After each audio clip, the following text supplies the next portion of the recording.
Welcome back to the Smith Your YouTube channel. What we're doing is putting an O2J shifter assembly into our Mark II VR6 drag car. So hopefully you guys like it and we'll stick around for more content later.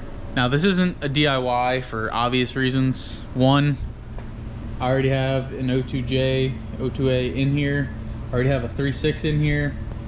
And I also have already done the clutch bracket assembly to make this a hydraulic clutch transmission. So if you can, check that video out because that was a pretty good DIY. My car is obviously well apart. That's why this is not a DIY. Get to the point here where you remove the original shifter. That's long gone in the trash. Now that we're here at this point, the easiest thing to do is grab your O2J box because more than likely you're rebuilding it anyway. So you just take it apart. Now I have a video on this if you guys want to check it out. It's me putting an O2J into my Rabbit pickup with the TDI in it. I've showed you guys how to take this apart before, but this is the point we're at. I have the box in here. I've already threaded this for a shift knob, painted it black just to make it look a little bit nicer. You need the box to look like this. You need it to be completely bare because you need these two holes right here that are threaded. You mark your holes to the chassis through these and make your holes because you're going to have to be drilling, cutting the tunnel, modifying the tunnel, and in the end we're also going to have like a couple inch spacers. I forget the exact size, but you guys will see it once it gets up there. If you guys are coming here and you have like a Mark III, Mark IIIs are really easy. You literally just get a piece of metal, you bend it into the shape of like this, up, over, back down, over again, bolt it to the box, have one bolt in the middle, and it bolts to a Mark III. It's really simple, but Corrados and Passats are all different, and I'll show you why right now.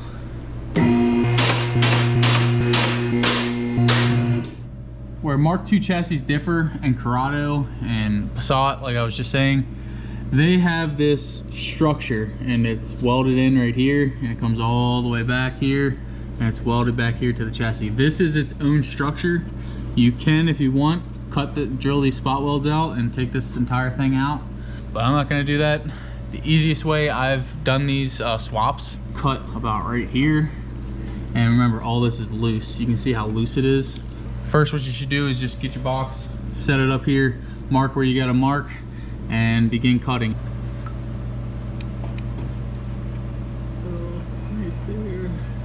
There's so many different things you can use to cut with this. Just use what you have on hand. I'm probably gonna use a body saw.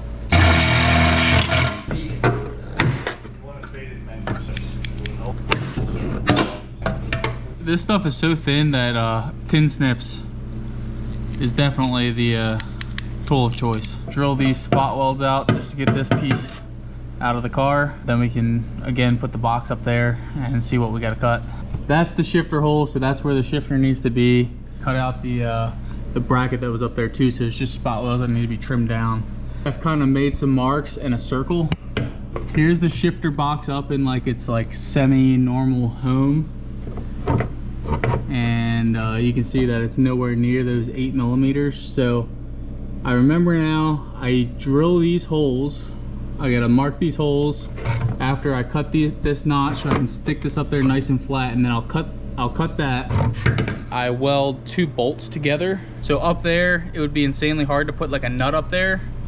So you cut just a bolt, right? And you weld the bolt like this, so it's a stud. So the stud will be up there and it'll be loose, but once you put a nut on there, it's gonna have this wide like that. So once it starts to tighten, it'll hit the shifter box and lock in, and then you'll be able to tighten it up. No groove nuts or anything like that. They're not needed. Cut out the extra pieces. Now I got it up in here and I can make my proper marks. And you can see, like, it would be sweet to have it all the way flush, but then if you had it flush, this floor dives down so much that the cables would have no room.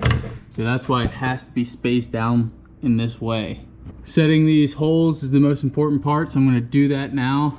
Then we can make our marks up there. You never wanna mark, and then start drilling and all that stuff. You wanna get the thing affixed into here so then you can sit up there, get the exact spot that needs drilled. Let's get to that now. Here's what I was talking about. It's an 8mm with just a random nut, junk nut or bolt that I found. Just welded to the top. So now you drop it in the hole like that, and when you go to tighten it, it'll hit against the body of the shifter housing, and it's not gonna move, and you can tighten it up no problem. So I'm gonna go ahead and tighten it up. Also, don't forget that you need like a wide washer kind of deal for the nut bolted in place. You can see right now this is kind of where it wants to be. So this is what I'm gonna make everything for. Obviously have to account for this difference, which I'll just get a stack of washers, put it up there until it's good, and then I'll either cut a piece of metal to shape or I'll just use all the washers. It's not a big deal. If you're gonna use a bunch of washers, it's hard to kind of like set them up there without them all falling over. So a trick for that is to just wrap them up in electrical tape and poke a hole through them, and it just keeps them as a stack of washers. You guys should have seen these plenty of times before. This is a transfer punch set. You find one of these that fits snug in the hole and has a point on the end. Put it up through this front bolt hole right here, and you whack it, drill these holes out. They are gonna be pretty snug, so usually you put a 5/16 because that's a little bit bigger than 8mm, and then just kind of wallow it. It's the best way, honestly. And then bolt it back in place, get your washers, and start stacking them until they fit, and run a bolt through there, go up top in the car, put a nut on it. It's that easy. You shouldn't have to hold this box because this box has to be completely covered and assembled. So if this was loose in here, which I had an issue with that with the truck one, if you want to watch that video, I show you a good way of getting through that. But these are actually threaded. These are M8 by 125. So as long as you have a fully threaded M8 bolt, you can run it all the way through here. And then when you put the box in, these bolts will just go right through the body of the car, and they'll stay stuck right there. And then you go in the car and just tighten it up, and you're done. It's mounted. So that's all we're showing you guys today. And there's also a notch that we're gonna have to do up top, because I believe the first gear right there, you can see it's really, really close. So we gotta notch the box. And once we notch the box and the box is in, that'll be the end of the video. After that, you guys can watch the other video or whatever, and put the box back together, put it in the car, adjust it, all that stuff. Holes are drilled, bolts are in. Here's how many washers I needed. And again, I just electrical taped them, shoved them on here. These are stainless washers. Now, I don't know exactly how tall they are or anything like that. I don't really care to measure them, but it took me 15 of these stainless washers on each side, so 30 washers total. I just had a bunch of them. I'll use them. Now I can throw this back in the car, and then all we have to do now is just notch up in the car. I have to mark where I have to cut it.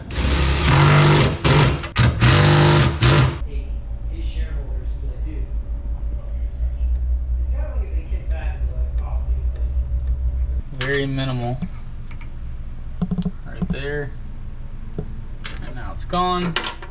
And now you're side to side, you have all the movement you can. Obviously I could have probably taken out less, but I didn't feel like taking it out 8 times. Shifter is 100% done. We'll mount it in the car for you guys.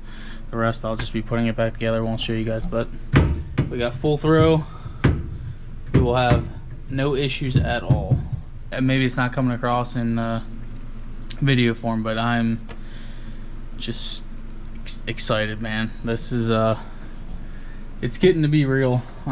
Next thing we're gonna do is bolt in the seat, and that's gonna be its own thing, because I had got some brackets and it turns out that they're for a Mark III, which don't really fit for this. So I'm gonna be cutting and modifying, making that work. Some other stuff I got to do that I won't record. I got to put a new cylinder, lock cylinder in here, which I'm just gonna find something that has a nice key, because the keys that came with this are just junk. It's really easy just to key doors, so that's not a big deal. I'll probably just use the Mark III stuff or my Passat stuff. I have a bunch of key cylinders around. Just gotta throw that on here and get the steering wheel on, because the steering wheel is the most important part. I have a quick release. The steering wheel needs to be in the exact right spot, so then I can make the seat, because I already have the pedals in, I already have the shifter in. So the next big thing is the steering wheel. I gotta make sure I can get in and out. I gotta make sure I'm comfortable. I gotta make sure everything's gonna work, and we're gonna be able to use this for a long time. And then after that, guys, then we'll be getting into the braking system. I'm still doing the cylinder head. I don't know if you guys have seen any videos or whatever, but I'm deleting direct injection with this 3.6, and it's consuming all of my time. When I tell you all of my time, I mean all of my time. Pretty much every day at work, I'm spending an hour on that cylinder head. Keep that in mind. That's why I'm doing everything else as budget as I can, and using all of the parts that I have laying around and stuff that I know will just work. Yeah, we're getting really close, guys. I don't know if I showed you, I did get a hydraulic e-brake. There was a sale, and Trip HQ actually had the best setup for me, because I want a reverse mount. So that means I pull back, master cylinder's up here, whereas most of them are, you just pull back, and the master's here. I felt like everything would be cluttered, so want everything up there. And then I also got a brake proportioning valve, because I do plan to still run rear brakes.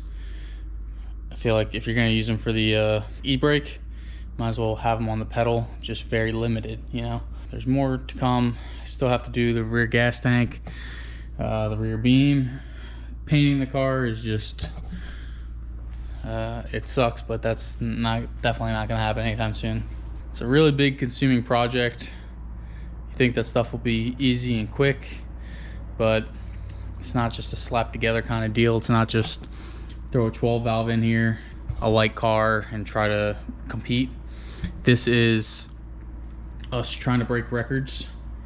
We're trying to make the highest naturally aspirated horsepower in a 3.6. I'm sure it'll be broken later, but as of right now, I'm really shooting for 350 horsepower. I really think it's attainable, and if we get there, I think this thing's gonna just move. It's just gonna be fast. So that's the whole plan. I still have to get the transmission. There's just so much. So yeah, guys, if you like what you saw today, give me a like, comment, subscribe, and see you guys in the next one. Hopefully you guys are still excited for this project. No matter what, it's gonna be done this year at some point.